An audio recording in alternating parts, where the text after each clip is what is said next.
The person who detested him the most was Paul McCartney. Beneath that warm grin and those kind eyes is a man who has carried wounds so deep that he has concealed them for decades. With songs of love and optimism, Paul McCartney, the Queen's cherished Beatle, worth over $1 billion, has amassed an empire. However, he has yet to completely disclose the list of foes that lie in the shadows of that kingdom. Those closest to the charismatic entertainer are aware of a distinct reality, while millions just see him waving from the stage. McCartney is a man plagued by friendships that fell apart irreparably, haunted by stolen legacies, and devastated by treachery. He has kept up a well-maintained persona for more than 60 years, the kind Beatle, the optimist, the mediator. In addition to making him one of the most adored people in music history, that image has made him bury his most bitter grudges in places where cameras couldn't reach them. We're revealing the truth today regarding the grievances McCartney has been harboring in silence for many years. The list of those who caused him such severe pain that even at the age of 80, the mention of their names may instantly make him seem unhappy. They included a creative collaborator whose scathing lyrics went deeper than any knife, a former buddy who stabbed him in the back over business, and the outsider who broke into his inner circle and ruined the greatest band ever. However, one name on this list is more important than the others. McCartney has never entirely recovered from that betrayal, a wound so agonizing that, even 50 years later, he found it difficult to discuss in public. This is the tale of Paul McCartney's most sinister resentment, and the reason it continues to plague him. That is really foolish. I've never heard a more absurd and horrific story. It's insane. The pop king turned into the betrayal king. It was 1981. Paul McCartney, who was getting close to 40, had already recovered from the Beatles' terrible split and started a new career with Wings.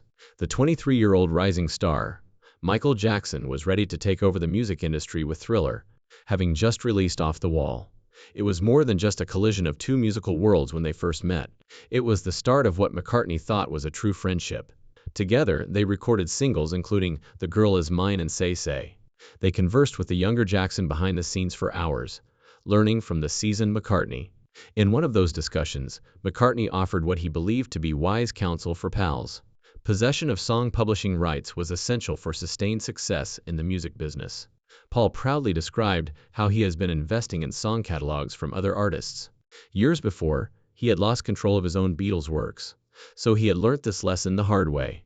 Later, with a note of bitterness in his voice, McCartney remarked, "I felt like I was training a younger brother in the business. I never thought he would use the notes he was taking against me." The events that followed would permanently destroy their friendship and leave a scar that would never go away.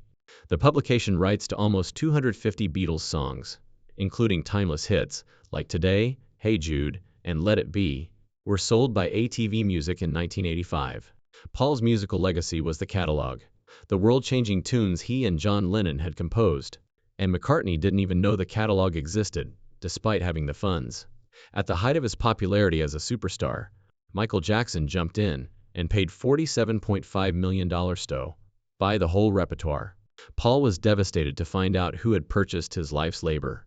He had acquired the rights to Paul's own musical legacy by using the information he had gained from mentoring the young star he had taken into his house and shared industry secrets with. Years later, McCartney recalled, "I thought we were friends," with the shock of betrayal still evident in his voice. Then Michael made it into a commercial agreement. Jackson's reaction when confronted was what further exacerbated the betrayal. Instead of expressing empathy, he allegedly informed McCartney icily, "It's just business, Paul." For McCartney, however, it was anything but business. These were more than just priceless possessions. They were his identity, his children, and his life's work. Nowadays, Michael Jackson receives the royalties whenever one of his Beatles songs is played in a commercial or film, and he is the one who gets paid whenever Yesterday is sung anywhere in the world. Over the years, McCartney tried several times to repurchase his tunes. In addition to refusing, Jackson went one step further and sold Sony Music a 50% share in the catalog, converting Paul's musical legacy into a business asset. The final straw was when, in an interview, Jackson said that McCartney should just compose new songs, because he was so talented at them, and told Paul to just go on. The soundtrack to Paul McCartney's early years belonged to Michael Jackson, until his passing in 2009. Paul remained courteous in public, but according to those close to him, the betrayal irrevocably tarnished his perception of both the music business and human nature in general. If McCartney was hurt as a businessman by Jackson's betrayal, he was hurt even more by another name on his list. Their intimate conflicts were transformed into public humiliation by his ex-creative partner. The name escapes my memory. Steel and Glass, which I initially believed to be about a select few, turns out to be about me once more. It isn't about Paul then, it concerns me. Well, I'm reading. The Lennon-McCartney quarrel that never went away went from harmony to animosity. The songwriting team that composed the soundtrack for a generation was once inseparable. Paul McCartney and John Lennon. A hyphen that implied a perfect partnership was permanently attached to their names. But beneath that public persona was a relationship that went from creative conflict to plain animosity. Long before the Beatles split, the seeds of discord were sown. Their artistic perspectives were drastically different by the late 1960s. McCartney embraced hope and melody. Lennon favored ruthless honesty and daring experimentation. Paul desired to carry on giving live performances. John desired to study Yoko Ono's avant-garde art. The band's foundation fell apart in 1967 after manager Brian Epstein passed away unexpectedly. As the de facto leader, McCartney made an effort to inspire the team to keep producing ambitious work. However, his bandmates, particularly Lennon, started to dislike Paul for what they perceived to be his domineering behavior. Paul decided to instruct us on what to do. McCartney's plan to sue the other Beatles in December 1970 was the tipping point. As Lennon subsequently stated, none of us were having it. The lawsuit seemed like a betrayal to the public and his bandmates, even though Paul's true goal was to get away from manager Alan Klein, whom he had mistrusted from the beginning. Lennon's reaction was severe and quick. He published How Do You Sleep in 1971 on his album Imagine. Lines like the only thing you'd done was yesterday, and those freaks were right when they said you were dead, surprised even seasoned music critics. With the song's savage attack on McCartney, Lennon was not merely critiquing Paul's compositions, he was trying to ruin his reputation. These were more than just lyrics to McCartney. The guy who knew him the best in the world publicly humiliated him. Their close relationship was now being used as ammo by the man who had previously been his creative partner. Years later, McCartney acknowledged that it was similar to being publicly flogged. That song was written with the intention of hurting me, and it succeeded. Paul never equaled Lennon's savagery, but he did reply with nuanced punches in songs like Too Many People. The wound was too deep. Throughout the 1970s, their relationship remained tense, despite sporadic phone conversations that hinted at a potential reconciliation. Discussions that would never be finished. Reporters saw McCartney leaving a recording studio and asked him how he felt when Mark David Chapman shot John Lennon outside his New York apartment on December 8, 1980. Paul was horrified by a shell and murmured, "It's a drag." Those 3 words, delivered by a traumatized man who couldn't control his complicated feelings on camera, would haunt him for years as critics accused him of being heartless. The reality was much more nuanced. John lost more than simply a friend when he passed away. It ended any possibility of their relationship being better forever. The last and most agonizing twist. In the weeks preceding the murder, Lennon and McCartney had resumed their phone conversations. According to people close to both men, the possibility of collaborating again had been discussed. "That's the most painful thing," McCartney told close friends. "We were re-establishing our connection when all of a sudden it was permanently over." Paul would cautiously handle John's memory in public for decades later, recognizing their collaboration, applauding his skill, and upholding the Beatles' mythos. However, in private, the wound of their unsolved quarrel festered, because death had robbed them of any chance for settlement, in addition to the harsh words they had spoken.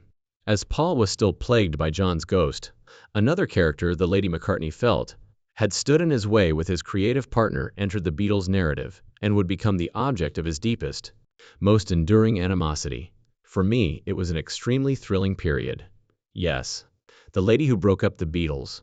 Why Yoko was never forgiven by Paul. Prior to 1968, the Beatles' recording studio was a hallowed place where the Fab Four could work their magic in relative seclusion. Everything changed when John Lennon invited Yoko Ono to sit next to him during recording sessions. Yoko's persistent presence was more than just a nuisance to Paul McCartney, a meticulous perfectionist who approached recording with a disciplined professionalism. It was against the unwritten code of the band. McCartney subsequently remarked, "Imagine trying to create with a stranger watching your every move, whispering in John's ear. It was impossible, not just uncomfortable."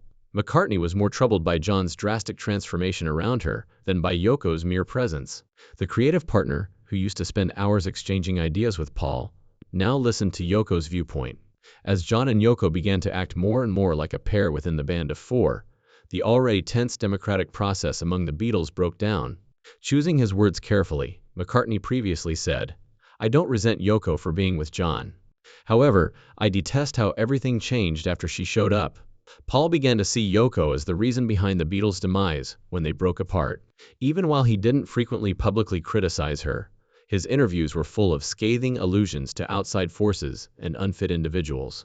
From Yoko's point of view, McCartney stood for everything she was doing to distance herself from John: popular success, commercial music, and creative compromise.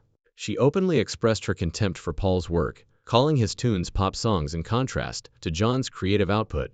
The dispute between Paul and Yoko over ownership of the Beatles' legacy grew more intense following Lennon's murder. Yoko vehemently objected to McCartney's desire that some songs on which he was the principal writer be attributed as McCartney-Lennon, rather than the more customary Lennon-McCartney, believing it to be a ploy to minimize John's significance. "Do you wish to change history to your advantage?" he was accused by Yoko. In response, McCartney said he only wanted historical accuracy and credit for the songs that he wrote, most of them. Decades passed during the music credit dispute. In the meantime, Yoko persisted in molding John's public persona in ways that frequently put him at odds with Paul. She even openly supported Paul as the least significant insect in a 1981 Rolling Stone poll, which was a painful and purposeful snub. For McCartney, Yoko was more than just a challenging individual. Long after John's passing, she maintained control over his musical legacy and symbolized the theft of his closest creative collaboration. According to those close to them, the tension never went away, even if they remained polite in public when attending Beatles-related events. According to one source, you can feel the temperature drop 10 degrees when Paul and Yoko are in the same room. Even though McCartney was severely hurt by these personal issues, the basic basis of all he had worked so hard to build was betrayed. The entrance of a business manager who would change the history of music and drive the last nail in the coffin between the Beatles. The man responsible for the Beatles' demise. The ultimate betrayal of Alan Klein. The Beatles were left adrift in 1967 after their beloved manager, Brian Epstein, passed away unexpectedly. Despite being commercial novices, they were musical geniuses, abruptly in charge of a quickly failing business that included Apple Corp., a record label, a film division, and a retail store. Alan Klein, a tough-talking American manager who was notorious for his brutal record company negotiations, entered this maelstrom. Klein, with his back-combed hair and brazen New York demeanor, pledged to clean up the Beatles' financial mess and provide them better terms than they had ever had. John Lennon was immediately impressed by Klein's straightforward approach. "He talked to me like a normal human being," stated the musician. "Not as if I were a manipulable insect." Paul McCartney stood opposed. From their first meeting, McCartney completely mistrusted Klein. "There was something about him that made my skin crawl." Paul later admitted he talked too smoothly. "Every instinct I had screamed, 'Don't trust this man.'" George Harrison and Ringo Starr soon followed John's lead, convinced by Klein's promises of financial salvation. Paul's suggestion that the Beatles work with Eastman & Eastman, the law firm owned by his soon-to-be father-in-law, Lee Eastman, instead stoked suspicions that Paul was prioritizing his own interests over the band's. The outcome was unprecedented. McCartney refused to sign with Klein, and 3 Beatles signed with her. The band was now essentially split into 2 camps, with Klein further dividing them by characterizing Paul as challenging and obstructive. Though profits temporarily increased, Paul remained convinced that Klein was only setting the stage for his own gain. And the situation became so unbearable that on December 31, 1970, McCartney took the nuclear option.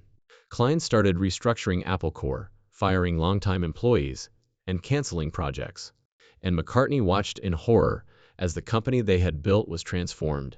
The headlines were devastating. Paul sued John, George, and Ringo to end the Beatles' partnership. Suddenly, McCartney was portrayed as the villain who killed the band. Years later, Paul clarified, "I wasn't trying to end the Beatles," his voice still resonating with the anguish of that time. "I tried to protect us from Klein. Nobody would pay attention to me." Klein was eventually compelled to pay the Beatles over $800,000 and later did time in prison for tax evasion in a separate case. By 1977, All three of his former comrades had cut their relations with Clean after learning of financial issues. Time would prove McCartney correct. Eventually, John Lennon, George Harrison, and Ringo Starr acknowledged that Paul had been correct about Clean, but it was too late. The Beatles had broken up, their relationships irreparably shattered, and McCartney found little solace in this vindication. His beloved band had been ruined, his reputation damaged, and his warnings disregarded until it was too late. The Clean episode embodied everything McCartney feared most. Alan Clean had not only mismanaged the Beatles, but had turned them against one another at their most vulnerable time, breaking us with numbers on paper. McCartney once said bitterly, finding our weaknesses and exploiting them until we couldn't even speak to each other anymore. But there was one last betrayal that would pierce McCartney's artistic soul, a violation so personal that it still causes him pain decades later. You know it's different, and you know it's important. McCartney lost control of his art, was betrayed by people he trusted, and watched helplessly as his life's work was manipulated by outside forces. The Beatles were essentially done by early 1970, although the public was unaware of it at the time. Their final recording sessions, which were supposed to be for a project called Get Back that would bring them back to their roots, had turned into heated, fruitless arguments. Perhaps that's what the word genius means. Perhaps that's the genie in us, the gene in us. It's just the song they destroyed. How Phil Spector crushed McCartney's musical heart. For McCartney, this decision was bad enough, but what followed was, in his opinion, an act of musical vandalism that violated everything the Beatles stood for. To salvage something from the sessions, John Lennon and George Harrison, without consulting Paul, brought in legendary producer Phil Spector to shape the raw recordings into a releasable album. When Phil Spector got his hands on McCartney's tender ballad, The Long and Winding Road, he completely changed it. Spector was well known for his wall of sound production technique, which involved dense layered arrangements, with multiple instruments playing the same parts. This was the complete opposite of the raw, back-to-basics approach Paul had envisioned for the Get Back project. Even worse, McCartney was not consulted about these changes, and he first heard the Spector version when the completed album, now called Let It Be, was presented to him just before release, where Paul had recorded a straightforward emotional piece centered on piano and vocals. Spector added an orchestra, a choir, and layers of syrupy strings that buried the song's intimate heart. Paul immediately sent a furious letter to Klein and the other Beatles demanding that the orchestration be removed. "Don't ever do this to me again," he wrote. "I was in shock," McCartney recalled, the memory still clearly bothering him decades later. "It wasn't my song anymore, it was some bombastic, overproduced nightmare." Let It Be, which peaked at #1 on the American charts, was a hollow victory for Paul, who was reminded every time he heard it on the radio of how his bandmates had permitted his creation to be mutilated. For McCartney, this was not just an artistic disagreement, but the ultimate betrayal of his musical vision. And it was released in May 1970, with Spector's heavy-handed production intact. George Martin, the longtime producer of the Beatles, expressed Paul's displeasure. That album should be produced by George Martin, overproduced by Phil Spector, he said sourly. Spector remained unrepentant, telling reporters that McCartney is a lightweight. "He came to my door crying and begged me to collaborate with the Beatles. He's rewriting history now." After suffering for more than 30 years as his tainted song was incorporated into the Beatles' legacy, McCartney finally exacted revenge in 2003 with the release of Let It Be Naked, a streamlined version of the album that eliminated Spector's orchestrations and brought the convoluted journey back to something more in line with Paul's original intentions. McCartney once said, "Music isn't just what I do, it's who I am. When someone takes my song and changes it without my consent, they're not just changing notes on a page." However, the wound never completely healed, and the Spector incident symbolized everything McCartney feared about losing control of his art, having his most intimate expressions taken from him, and distorted beyond recognition. For decades, Paul McCartney has maintained a cautious public persona, the upbeat Beatle, the optimist, the gentleman of rock who rises above trivial disputes, but as we've seen, beneath that smiling exterior, there are deep wounds and lingering resentments. They're altering a piece of my soul. The cost of silence. Why McCartney never disclosed his enemies list. The answer tells us a lot about McCartney's character and the meticulous image management that has characterized his career. Why has he never publicly acknowledged this list of enemies? Why does he continue to project the image of the forgiving icon when private pain is obviously present? First, there's the weight of the Beatles' legacy. McCartney knows that if he were to publicly voice his grievances against Lennon, Yoko, or his fellow band members, he would be doing more than just venting his personal pain. He would be shattering the foundation of a myth that holds immense significance for millions of fans around the world. The Fab Four are more than just a band. They are a cultural institution, a symbol of unity, love, and peaceful revolution that goes beyond music. "The Beatles are more important than my ego," he once told a close friend. "Some things are better left unsaid, if revealing them would ruin something beautiful." McCartney's brand is another issue. In the decades since the Beatles split, he has meticulously built an image as the quintessential professional, the rock icon who rises above the drama. To suddenly appear as a bitter man, harboring decades-old grudges, would undermine everything he's built, turning him from a beloved icon to a petty villain overnight. McCartney is well aware that in the court of public opinion, the person who complains often becomes the problem, regardless of the legitimacy of their grievances. This persona has served him well, helping him rebuild after the band's dissolution and establish one of the most successful solo careers in music history. Another factor is the English cultural tradition of keeping a straight face. McCartney grew up in a post-war Liverpool setting where men were taught to suppress their emotions and resolve disputes in private rather than in public. This cultural programming is so ingrained that it feels not only strategically foolish, but also inherently incorrect to confront issues in public. Rather, McCartney has opted for a more subdued method of venting his anger. His songs sometimes make subtle allusions to the people who have wronged him. Too Many People for Lennon, close friend, as a nuanced reaction to their conflict. For Paul, music has always been a more secure way to release his pain than face-to-face conflict. As he has aged, McCartney has come to embrace forgiveness, at least in public. Whether this is true healing or just a calculated move to manage his legacy, only Paul knows for sure. But it is evident that McCartney has made a deliberate decision to put his art and legacy ahead of the fleeting satisfaction of public validation. He speaks kindly of Lennon in interviews, occasionally works with Ringo, and keeps cordial relations with Yoko at Beatles-related events. Every icon is shaped not only by their victories, but also by their heartbreaks. And by keeping his list of enemies secret, he makes sure that when future generations think of Paul McCartney, they will remember the music first, not the battles, not the betrayals, but the songs that changed the world, the wounds that shaped a legend. In addition to causing him personal suffering, the betrayals and disappointments we have discussed had a significant impact on Paul McCartney's art, business decisions, and relationship style for the remainder of his life.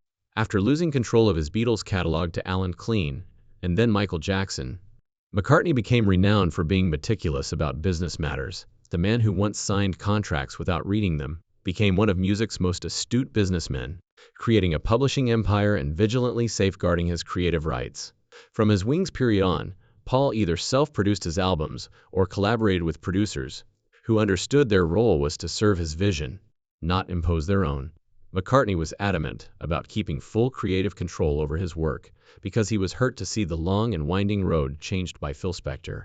Even McCartney's most upbeat work has a melancholy undercurrent, perhaps most notably because of the breakup of his relationship with John Lennon and the irreversible loss of any possibility of reconciliation following Lennon's murder.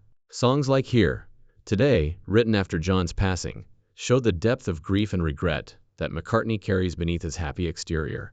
McCartney's career has been shaped by these wounds, but they have also affected his approach to new relationships. Paul formed Wings with his wife Linda as a core member after the Beatles broke up, making sure that his closest personal relationship was also his closest professional one. Paul would never again be susceptible to the kind of separation he had experienced with Lennon. McCartney's remarkable longevity and success can be explained by the bittersweet irony of these traumatic events. The business lessons he learned from Jackson's betrayal and Klein's manipulation helped him create and sustain his billion-dollar empire, and the creative independence he demanded, following Spector's overproduction, allowed him to experiment with a variety of musical styles that kept his work relevant for decades. In this way, McCartney's enemies, those who betrayed, wounded, and disappointed him, unintentionally contributed to his development and resilience. Even his complex grief over Lennon has given depth and emotional resonance to his later work, keeping him from becoming merely a nostalgia act or parody of his younger self. The wounds he's carried may never completely heal, but they've become an essential part of the complex, multifaceted artist he is today. As he enters his ninth decade, Paul McCartney continues to tour the world, release new music, and maintain his position as one of music's most beloved figures. They forced him to develop strengths he might not have discovered otherwise. The young man who conquered the world with 3 Liverpool friends, the teen who lost his mother too young, the artist who watched the greatest band in history fail, and the survivor who rose from the ashes. All of these experiences, both positive and negative, have shaped the Paul McCartney of today. Thanks for watching this examination of Paul McCartney's most closely guarded grudges. Maybe that's why McCartney has decided to keep his list private, despite the hurt these enemies have caused him. He knows that these challenging relationships, betrayals, and disappointments aren't separate from his legacy. They're an integral part of it. Which of these betrayals surprised you the most? Until next time, this is Channel Name, bringing you the stories music history tried to hide. If you enjoyed this journey into the hidden side of a music legend, please like this video and subscribe for more in-depth looks at the real stories behind your favorite artists.